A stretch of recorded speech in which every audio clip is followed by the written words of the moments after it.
Jamais sans la grâce, une dévotion matinale proposée par l'Église évangélique de la grâce en collaboration avec l'Institut de théologie de Cotonou.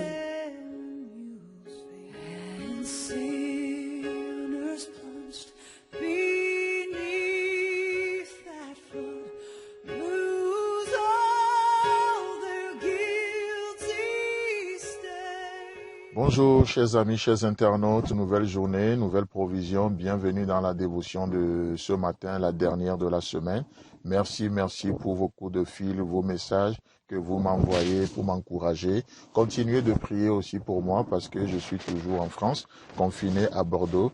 Ma prière, c'est que les choses s'arrangent le plus tôt possible, que je puisse rentrer auprès de ma famille. Bienvenue dans la dévotion de ce matin. Encore une fois, nous lisons Ésaïe chapitre 42, le verset 3 où il est écrit « Il ne brisera point le roseau cassé et il n'éteindra point la mèche qui brûle encore. Il annoncera la justice selon la vérité. » Amen. Comme on le voyait hier, nous sommes creux et fragiles. Et les différentes épreuves, malheureusement, de la vie viennent encore nous creuser davantage parfois. Et ça fait que ce vide devient de plus en plus grand. Les épreuves nous creusent et le vide en nous devient parfois de plus en plus important. Mais comme l'a dit cette dame, Simone Weil, cette philosophe chrétienne, elle dit ceci, je cite, « L'extrême grandeur du christianisme vient de ce qu'il ne cherche pas un remède surnaturel à la souffrance, mais un usage surnaturel de la souffrance. » Je le répète, l'extrême grandeur du christianisme vient de ce qu'il ne cherche pas un remède surnaturel à la souffrance, mais un usage surnaturel de la souffrance. Amen. Nous sommes dans un contexte où nous cherchons des remèdes surnaturels pour ce virus, pour tout ce que nous traversons, ce qui n'est pas mal. Mais vous savez, la bonne attitude que le Seigneur veut nous amener à réfléchir, c'est que, Seigneur, quel usage surnaturel je peux faire de cette situation particulière. Et ça, c'est ma prière. Et c'est ce que je demande tous les jours au Seigneur.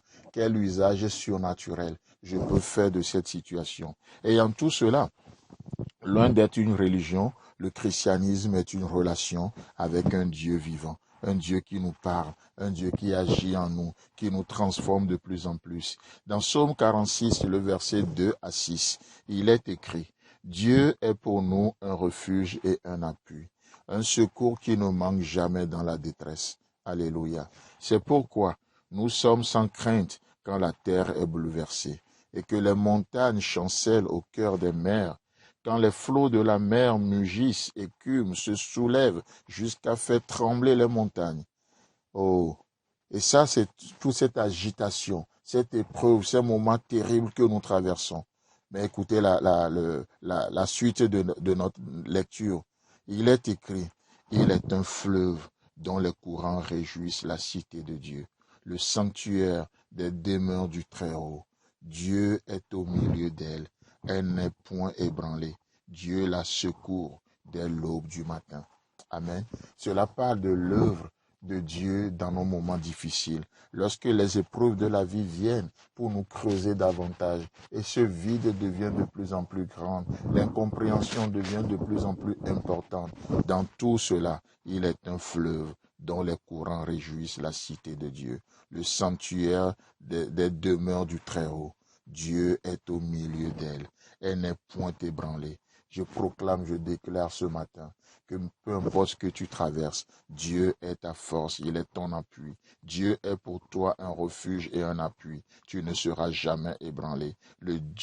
En tout cas, Dieu te secourt dès ce matin au nom de Jésus. Et à cause de tout cela, vous savez, un jour, la paix va revenir. Parce que ce vide sera devenu un contenant de tout ce que Dieu est, comme on le disait hier. Ce vide, ce creux en nous va devenir un contenant de tout ce que Dieu est. Un contenant de la grâce de Dieu, de l'amour de Dieu, un récipient de la sagesse de Dieu, de la compassion, de la bonté de Dieu. C'est pourquoi, dans Apocalypse chapitre 21, le verset 15, nous voyons la dernière mention du roseau. Il est écrit, celui qui me parlait avait pour mesure un roseau d'or, afin de mesurer la ville, ses portes et sa muraille.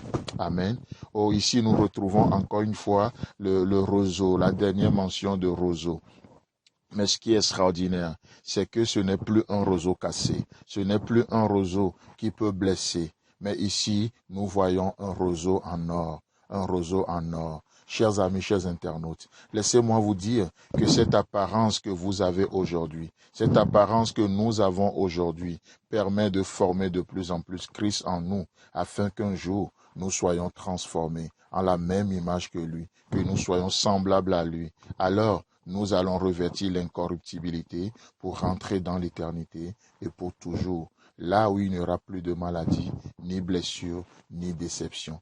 Que le Seigneur vous bénisse. Je vous souhaite un agréable week-end. Et si Jésus tarde à venir, on se retrouve la semaine prochaine. Tout le temps que nous avons. Si vous avez aimé cette dévotion, parlez-en à vos amis. Parlez-leur du message de la grâce et de ce qu'il fait en vous. Pour un sujet de prière, une question ou plus d'informations, contactez-nous. Téléphone 64 88 35 87 ou 96 42 69 05 ou par WhatsApp au 94 75 80 20.